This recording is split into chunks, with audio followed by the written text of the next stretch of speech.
इस वीडियो में हम लोग बात करने वाले हैं कि एसआई बनने के लिए क्या करना पड़ेगा।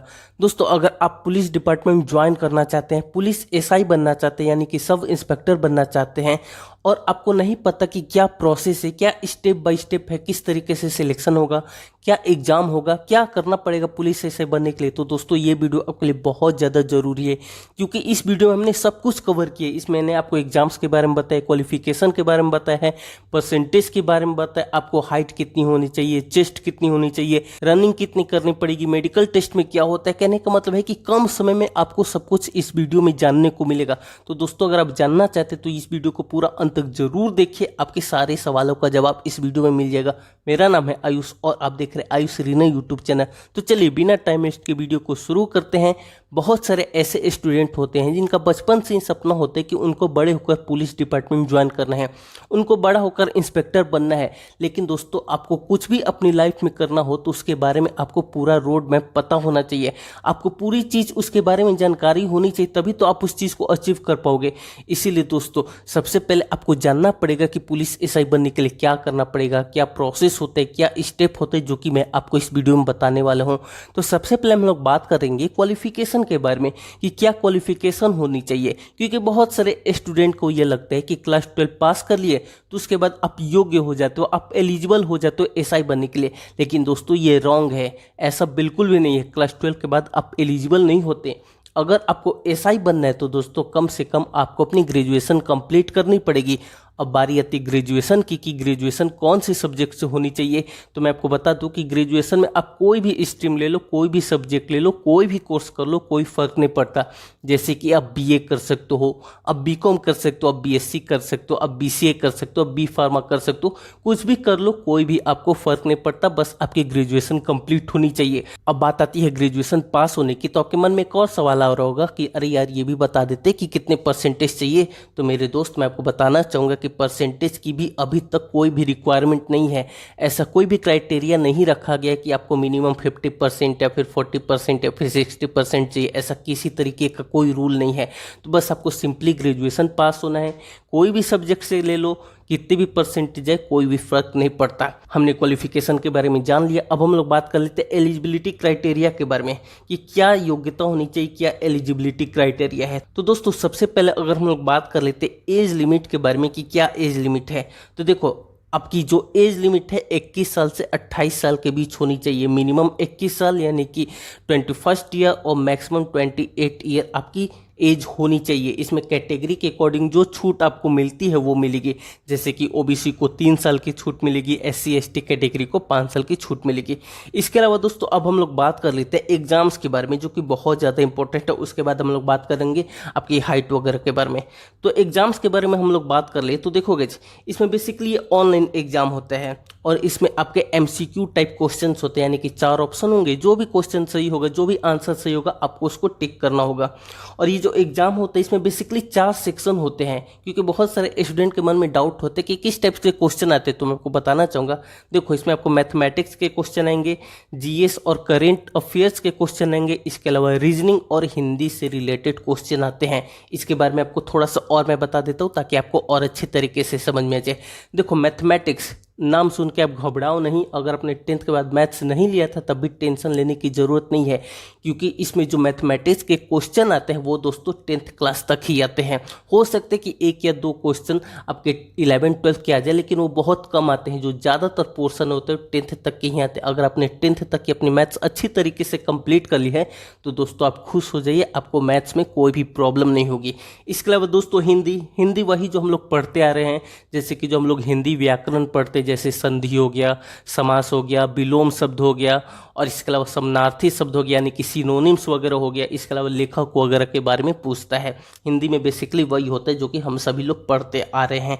इसके अलावा दोस्तों, इसमें आपको रीजनिंग होती है और इसके अलावा दोस्तों आपको जीएस और करेंट अफेयर से रिलेटेड क्वेश्चन पूछा जाता है। अगर हम लोग टोटल क्वेश्चंस की बात करें तो टोटल क्वेश्चन इसमें आपको दोस्तों 160 होते हैं और इसमें निगेटिव मार्किंग नहीं होती, ये एक अच्छी बात है। तो आपने एग्जाम पैटर्न के बारे में जान लिया। अब हम लोग जान लेते हैं सिलेक्शन प्रोसेस क्या होता है, क्या स्टेप्स होते हैं, किस तरीके से आपका सिलेक्शन होगा।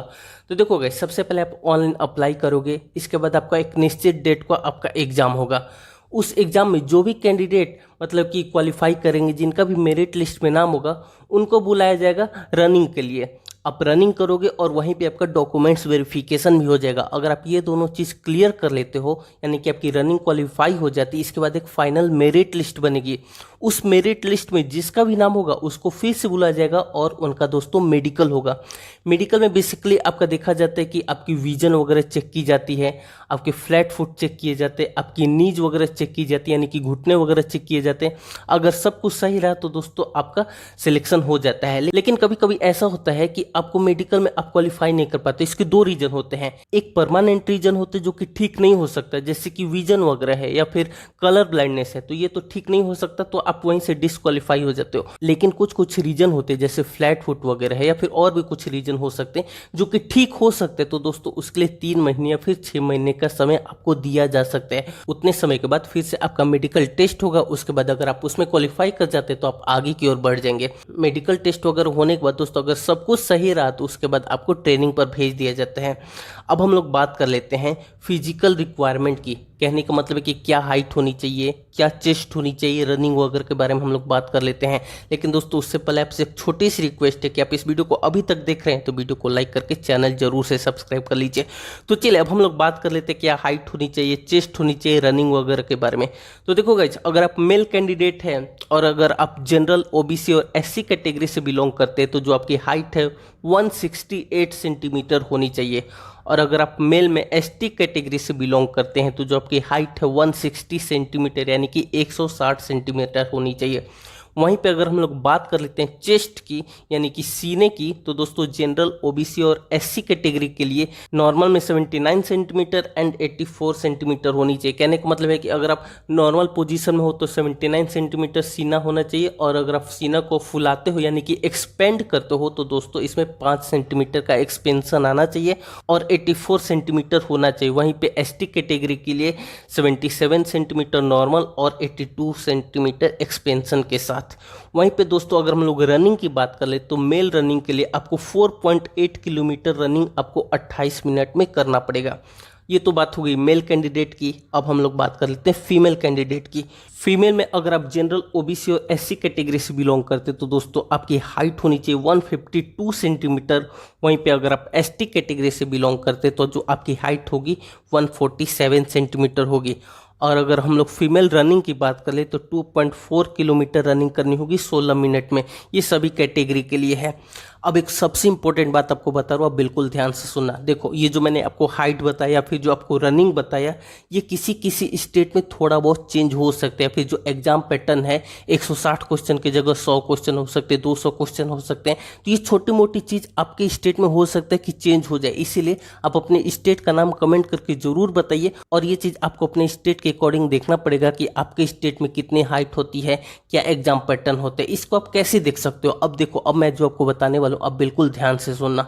अब जिस भी स्टेट के हैं उसका दोस्तों आप प्रीवियस ईयर पेपर डाउनलोड कर लीजिए। आप देख पाओगे क्या एग्जाम पैटर्न होता है, कितने क्वेश्चन आते हैं, और आपको नोटिफिकेशन में पूरी डिटेल मिल जाएगी क्या हाइट होनी चाहिए, क्या आपकी चेस्ट होनी चाहिए। क्योंकि कई बार कुछ स्टेट्स में होता है कि आपको रनिंग के अलावा हाई जंप और लॉन्ग जंप भी होता है, तो ये चीज़ आप ध्यान में रख सकते हैं। अब सबसे इंपॉर्टेंट बात, किस तरीके से तैयारी करें, क्योंकि दोस्तों सबसे इंपॉर्टेंट यही है। तो देखो, आपको अपनी रनिंग के लिए, कहने का मतलब फिजिकल के लिए तो तैयारी करनी ही पड़ेगी। इसके अलावा दोस्तों आपको रिटन एग्जाम की भी तैयारी करनी पड़ेगी। रिटन एग्जाम की तैयारी आप कैसे करोगे? जैसे कि मैंने आपको बताया कि आप previous year question paper download कर लो, उससे आपको बहुत ज़्यादा हेल्प मिलने वाली है। कहने का मतलब है कि आप क्वेश्चन पेपर देखोगे तो आपको आइडिया लगेगा ना भाई कि किस तरीके से क्वेश्चन आते हैं, टफ क्वेश्चन है, इजी क्वेश्चन है, क्या पैटर्न है, कितने क्वेश्चन आते हैं, कौन कौन से सेक्शन से क्वेश्चन आते हैं। तो बहुत कुछ जानने को आपको मिलेगा। आप प्रैक्टिस कर सकते हो। आप प्रैक्टिस करोगे तो आपको पता चलेगा कि क्या चीज़ आपसे हो पा रहा है, क्या चीज़ नहीं हो पा रहा है, कितना टाइम ले रहे हो। क्योंकि इसमें दोस्तों टाइम मैनेजमेंट भी बहुत ज़्यादा जरूरी है।